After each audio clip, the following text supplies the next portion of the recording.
গুরু দেখতে কেমন, গোল না লম্বা না চ্যাপ্টা মনে আছে তোমার যে সুভাই।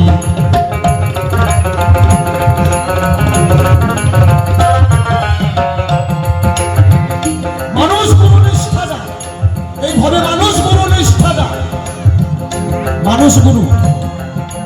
তাহলে গুরু দেখতে কেমন, তোমার বাবা কেমন, তোমার মা কেমন, গোল না লম্বা না চ্যাপ্টা? তোমার বাবা কেমন, তোমার মা কেমন, তোমার গুরু কেমন? বলেছে গুরু দেখতে কেমন, গোল না লম্বা না চ্যাপ্টা? মানুষ গুরু নিষ্ঠা যান হবে, মানুষ গুরু নিষ্ঠা যান। মনের মধ্যে মানুষ গুরু, শহরে মানুষ ভাই, সবার উপরে মানুষ সত্য, তাহার উপরে নাই। মানুষ উঠে যায় সাধনায়, ভগবান নেমে আসেন করুণায়। গুরুজনার দেখা হয় মাঝ পথে, দেবতারাও করছে আরাধনা, জন্ম নিতে মানবে।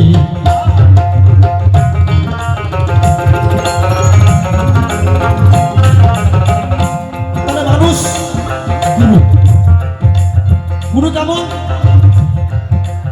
গুরু গোলও নয়, লম্বাও চেপটাও নয়, গুরু মানুষের মতো। পিতা গুরু, মাতা গুরু, দীক্ষা গুরু, শিক্ষা গুরু মানুষ বটে হয়। মান থাকিলে হুঁশ থাকে, মানুষ বলে কয় আমি তোমায় বলে যাই।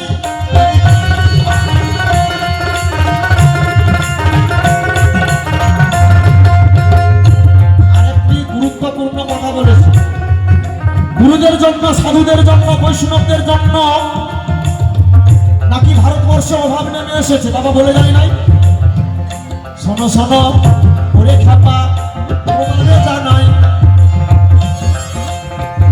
গুরুদের জন্য অভাব নামে নাই, এটা একটু বিবরণ দিতে চাই।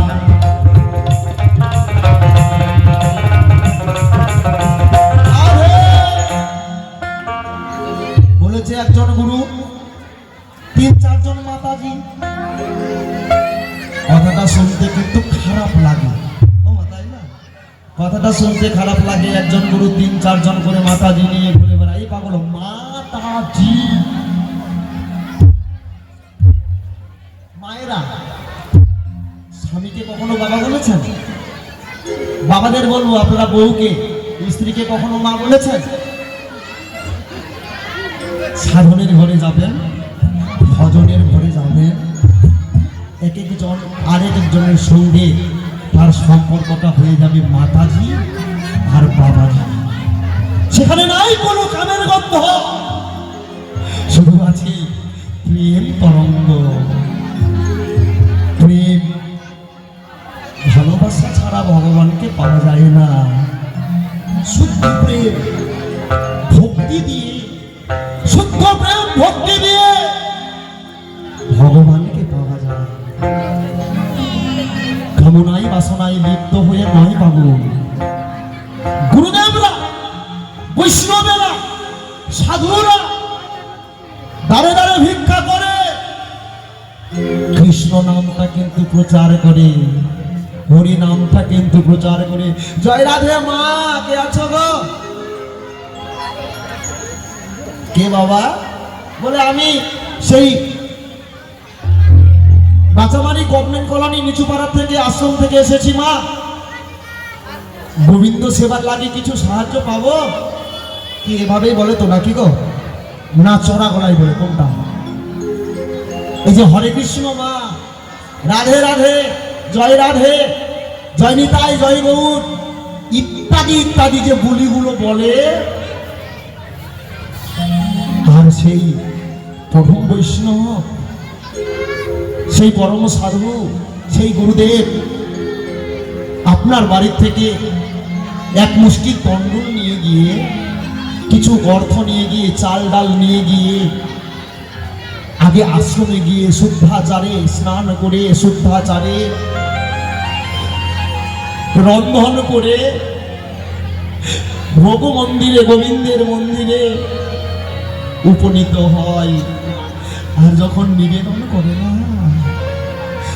বলে প্রভু গো, আমি শুনেছি তুমি নাকি কাঙালের ঠাকুর, তুমি কাঙাল বড় ভালোবাসো,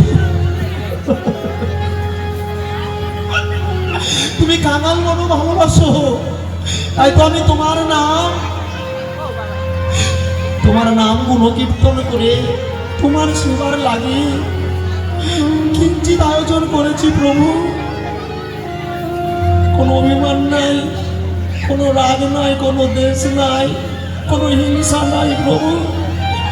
আমি যার বাড়িতেই গেছি, যেই ভক্তের বাড়িতেই গেছি, শুধু তোমার নামটা বলেছি, হরে কৃষ্ণ জয় রাধে। গোবিন্দ সেবার লাগে কিছু ভিক্ষা পাবো মা। মা আমার বাটি বলে আমাকে তন্ডুল এনে দিয়েছি, আর আমি জানি প্রভু তুমি সুগন্ধি যুক্ত চাউল দিয়ে তোমাকে রন্ধন করে দিলে তুমি খুশি হও না?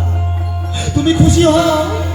পাঁচ বাড়ির থেকে কিছু ভিক্ষা করে এনে দিলে, পাঁচ বাড়ির চাল ডাল দিয়ে রন্ধন করে, যেই চাল ডালে কোনো হিংসা নিন্দা বিদ্বেষ নেই, শুধু আছে ভালোবাসা, শুধু আছে প্রেম ভক্তি। আমি তোমার নাম করে দাঁড়ে দাঁড়ে ভিক্ষা করে জোগাড় করে রন্ধন করে প্রভু তোমার সম্মুখে উপস্থিত হয়েছি। প্রভু তুমি নিজ গুণে সেবা নিয়ে প্রসাদ করে দাও। যারা যারা করেছে দান, অবশ্যই যেন তাদের তুমি করো কল্যাণ, সেটা তোমার নাম করেই দিয়েছে প্রভু। আরে ভক্ত, কোন গুরুদেব কোন বৈষ্ণব দাঁড়ে দাঁড়ে ভিক্ষা করে এনে আমার গোবিন্দকে সেবা দেয়, গোবিন্দ আমার বেশি খুশি হয়নি। গোবিন্দ আমার বড় ভক্তকে আশীর্বাদ করে যারা যারা করেছে দান, তাদের সকলের করুক ভগবান কল্যাণ, ভগবান যেন সকলের মঙ্গল করে। আর তুমি বলেছো ভিক্ষা দিতে দিতে নাকি ভারতবর্ষ অভাব নেমে এসেছে। না না পাগল না, আরো বরঞ্চ তার ঘরে ধন জন বেড়েছে রে পাগল। আরো ধনে অর্থে বেড়ে গিয়ে গোবিন্দ সেবার লাগি অনেক অনেক অনেক বেড়ে গেছে। যদি নয়নের জল ছেড়ে দিয়ে, যদি কোনো ভক্ত নয়নের জল ছেড়ে দিয়ে হা কৃষ্ণ হা গোবিন্দ বলে, প্রভু গো আমি তোমার হলেন বলে সবকিছু গোবিন্দ চরণে শুকে দেয়, গোবিন্দকে তাকে না দেখা দিয়ে পারে, তাকে দর্শন না দিয়ে পারে না রে। তাই তো গুরুর নামে অপবাদ দিও না, গুরুকে অপমান করো না। গুরুর উপধরি ভুবনে প্রকাশ হলেন আপনি শ্রী হরি। গুরুর মধ্যে ভগবান বিরাজমান, ভক্তের মধ্যে ভগবান বিরাজমান। ভগবান বলেছেন ভক্ত আমার মাতা পিতা, ভক্ত আমার গুরু, ভক্ত আমার নাম রেখেছে বাঞ্ছা কল্পতরু। ভক্ত আমায় দিলে আমি পাই, ভক্ত আমায় না দিলে আমি উপবাসে যাই। আর তুমি সেই ভক্তের নামে, তুমি সেই গুরুর নামে, বৈষ্ণবের নামে করেছো কটূক্তি। না না পাগল, একবার ক্ষমা চেয়ে দিও। আমি তোমারে করি মানা, আর গুরুর নামে কোনোদিন বদনাম করো না। গুরুকে অপমান করা মানে ভগবানকে অপমান করা, বৈষ্ণবকে অপমান করা মানে ভগবানকে অপমান করা। একজন গুরু তিনজন মাতাজি নিয়ে ঘুরে বেড়ায়। এই যে মাতাজি সাধনের ঘরে, ভজনের ঘরে একজন বাবাজি আর একজন মাতাজি হয়ে যায় পাগল। তখন তিনজন চারজনে কেন শত শত মাতাজি বাবাজি নিয়ে ঘুরে বেড়াতে পারেনি পাগল। এদের যে সাধন সিদ্ধ দেহ, এরা যে আর মরে না, এরা যে সাধনে সিদ্ধি লাভ করেছে, এরা যে আর কোনোদিন লিপ্ত হয় না, এদের মধ্যে কোনো হিংসা দেশ বিদ্বেষ নেই, শুধু আছে ভক্তি প্রেম, কামনা বাসনা নাই, কামনা বাসনাহীন তাদের দেহ হয়ে গেছে। হা গোবিন্দ, হা গোবিন্দ, হা গোবিন্দ বলে শুধু সদাই কৃষ্ণ থাকে। গুরুর নামে অপবাদ দিও না। তোমার নাই জানা এক একজন গুরুদেব যারা, প্রকৃত গুরুদেব যারা, এক একটি করে রেলের ইঞ্জিন, তারা এক একটি রেলের ইঞ্জিন, একটি রেল ইঞ্জিন 10, 15, 20টি 25টি পর্যন্ত বগি টেনে নিয়ে যান। কমা যায় না? গুরুদেব হলেন রেলের ইঞ্জিনের মতো, আর শিষ্য বা শিষ্যা হলেন, ভক্তরা হলেন রেলের বগির মতো।